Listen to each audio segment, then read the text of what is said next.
Sometime in the early 1200s BC, an ancient Greek tale tells of a goddess of dawn with her pink fingers, saffron robe, and golden throne.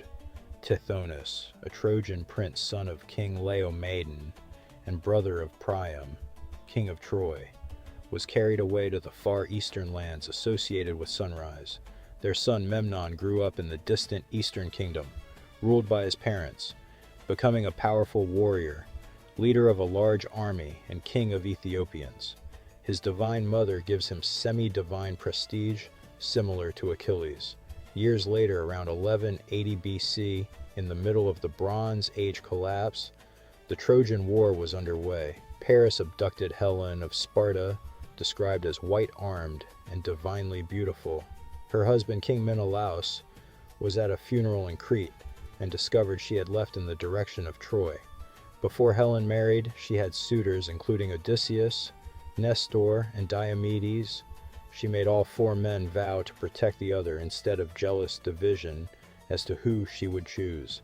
These four, along with his brother, Agamemnon, king of Mycenae, would be the first alliance against Troy. Then other Greek warriors and their heroes joined, the greatest being Achilles, Patroclus, Ajax the Great, and Ajax the Lesser.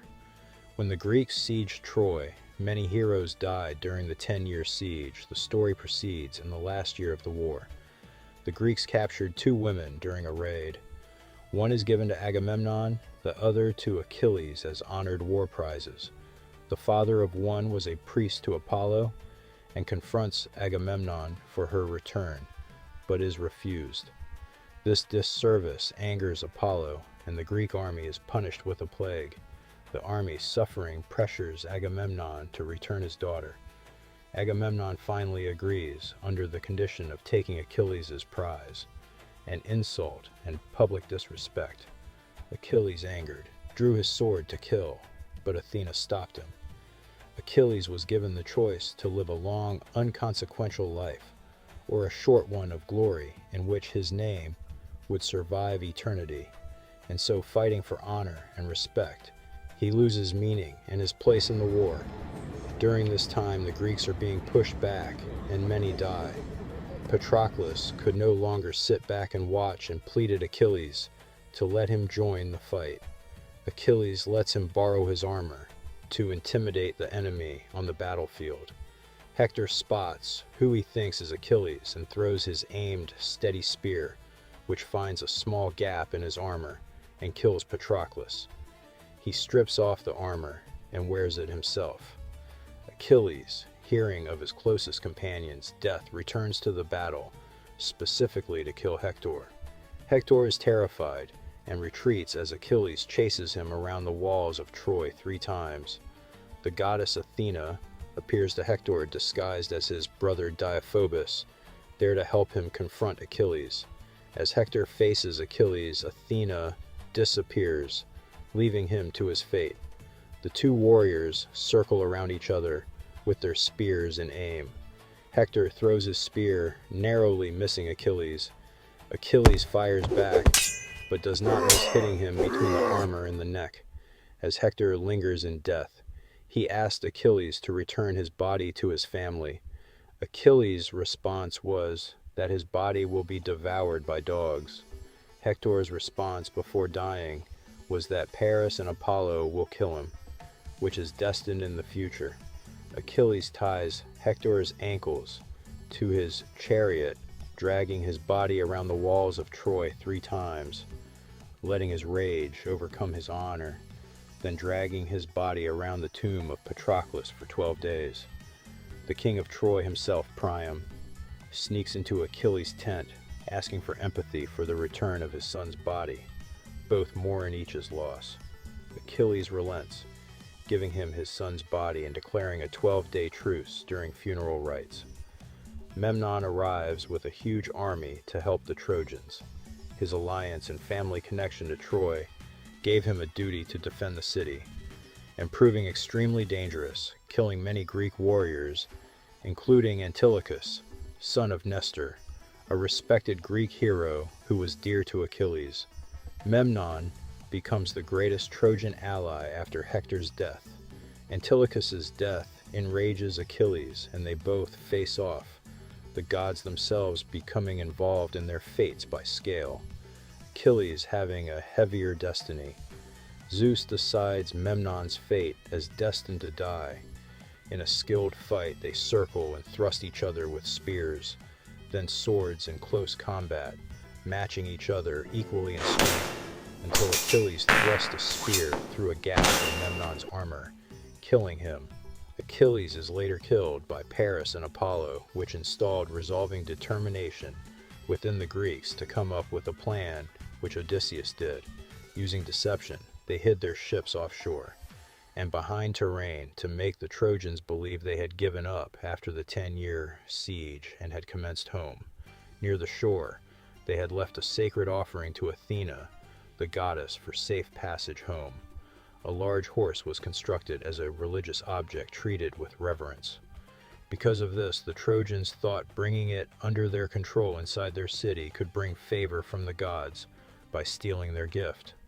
A Greek spy was left behind named Sinon, who pretended to be abandoned by the Greeks, where he told them, "The Greeks built the horse to appease Athena for their safe passage home and were fearful the Trojans may capture it, and its divine protection."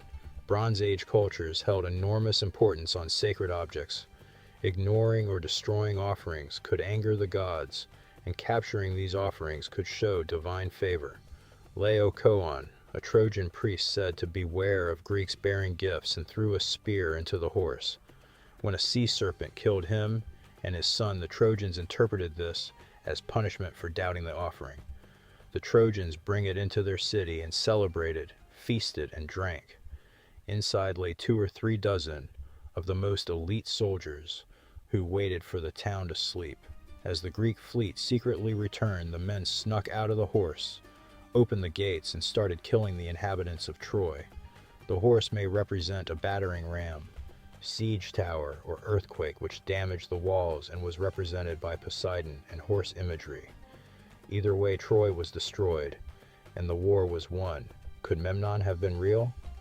He could have been linked to Troy by marriage, which was often used to strengthen alliances. We know of an Egyptian princess who asked for a Hittite prince to marry. The Trojans were culturally related to Hittites. The Hittites had eastern trade routes and alliances, which included Mesopotamian and North African contact zones. Greek heroes were said to have ruled Libya, and Eastern kings with Greek ancestors. We know this trade network existed by things like the shipwreck Ulu Burun from 1300 BC, which carried cargo like copper from Cyprus, tin from Uzbekistan, glass from the Near East, ivory from Africa or the Levant, Egyptian objects, Canaanite goods, and Mycenaean pottery, showing a very large trade route up to the Bronze Age collapse.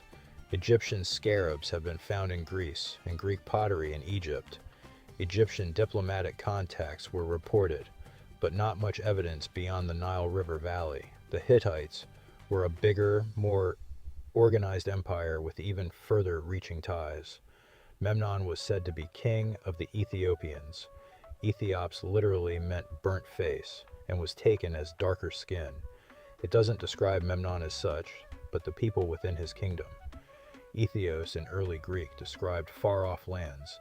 Even until the time of Homer in the 7th century BC, there was said to be lands of Ethiopia divided, some where the sun rises and some where it sets. Memnon's story tells the direction as being east with the dawn. East of Greece would be in the direction of Iran or India. Later, with travelers like Herodotus, who explored Egypt and beyond, where he said, after Egypt began the land of Ethiopians. This became a generalized geographic location due to association with trade networks and maps. After this time, we see an association with Africa in depictions that showed him with obvious black features. The oldest depictions showed Memnon as having Greek features. These depictions were mostly in the Greek style of men silhouetted in black and women as white. Greek stylization of art. The Hittites and Greeks had close ties during the Bronze Age to Mesopotamia and the Near East, and down into the Levant, Egypt, and North Africa secondarily. A Trojan prince traveling towards the Near East makes more geographic sense during the Bronze Age than going deep into Africa. Troy could easily be more than just a myth. Verbal stories back then kept and mixed historical accounts with mythology.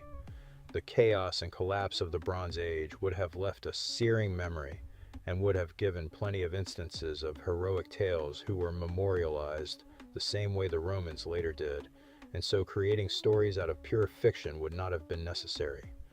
Paris is also referred to as Alexander of Ilios, meaning protector of men, which could be a title for a leader in some way. Hittite records refer to a ruler named Alexandru of Wilusa. Troy shared cultural aspects with the Hittites, including architecture, defensive walls, language, and other influences. That supports the notion of reinforcements from Hittite allies who reached into the Middle East and beyond. Hittite texts also describe relations between Walasa and a Western power called Ahiyawa, who are thought to be the Mycenaeans. This helps back up the notion of Troy actually existing today in a place called Hizarlik. The terrain and location seems to match the geography of Troy very closely, along with evidence of destruction and war, like Aegean arrowheads in the walls and unburied bodies, crowded living conditions, and food storage. That area was well known into history as Achillean. Place of Achilles and his tomb mound was visited by Alexander the Great, where he traded armor with Achilles. The Tawa-Galawa letter refers to tensions between the Hittites and the Greeks over Western territories. It was a letter from the Hittites meant for the Mycenaean Greeks to ask them to control rebellious agents in Anatolia, where a troublemaker, Piamaradu, was named. In Syria, the Mitanni had elite Indo-Aryan warrior elements in 1500 to 1300 BC. There also could have been Eastern allegiances from the Iranian plateau of Susa. The Elamites in Iran were a warrior class from 2700 to 539 BC. They were linguistic isolates. They were pre-Indo-Iranian and were regionally close to Indo trading routes to the east and the borders of Mesopotamia to the west, and had indirect diplomatic networks with the Hittites. The distance supports the way it took years for reinforcements to arrive, or years of depleted reinforcements, which forced help from further bordering regions later. Greeks associated Memnon with Susa, perhaps because of details lost today that they had retained, or maybe because at that time Elam was the known outlands.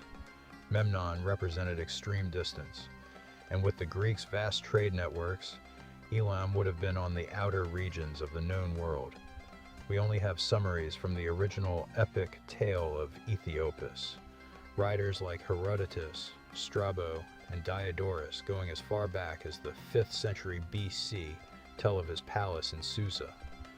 We don't know how dark the word Ethiopia would originally imply. It could have originally been anything darker than most Greeks. It was later associated with sub-Saharan Africans, after Herodotus's confirmation of where the darkest people begin beyond the deserts of Egypt.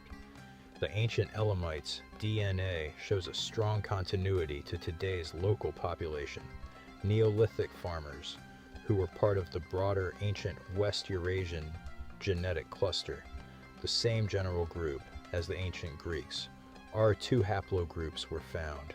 R2Y3399 was found, that has a strong association with South India, as well as mtDNA-R5 and is rare outside of India. L1M22 was also found, which has a strong Northwest Indian association. The evidence shows that there was no replacement. The autosomal DNA shows it was long enough ago that it basically disappeared in the population. There wasn't a separate or mixed population within the Elam kingdom. Only traces from a distant past. It could have started with an ethnic warrior class, which kept a class identity, or just ancient migrations. What do you think? Myth, or some grain of truth? If Memnon could have been real, post a comment of where you think makes most sense.